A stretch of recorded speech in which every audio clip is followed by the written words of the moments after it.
I'm all in favor of using the easiest approach possible as long as that approach isn't compromising the results. And that's certainly true when it comes to image cleanup.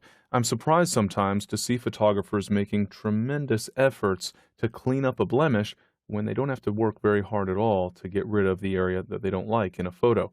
In this case, I have two areas that I'd like to remove or clean up in this image. First, of course, is up at the top. We can see the roadway and some cars parked, and I'd certainly like to get rid of that. And even over on the left, there's this little blemish, a little bright spot on the trunk of the tree, and to me, that's a little bit of an eye-catching area that I want to remove so that it doesn't draw your eye away from the main subject, which is the row of trees and, of course, the leaves and the shadows. In this type of situation, the easiest approach is to simply crop the image. I'll go ahead and choose the crop tool from the toolbox, and all I need to do is grab the top left corner and drag it downward enough that the cars and the roadway are no longer in the frame, and to the right enough that that bright spot over on the left of the image is not included in the frame either.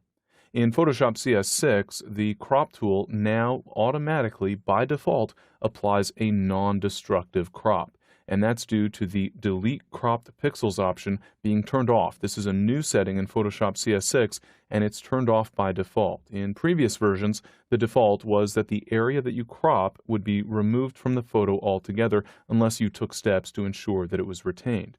So with this checkbox turned off, I can always get back to those pixels if I decide my crop was less than ideal. In this case, though, the crop is pretty straightforward. I'll go ahead and click the Commit button in order to apply that crop.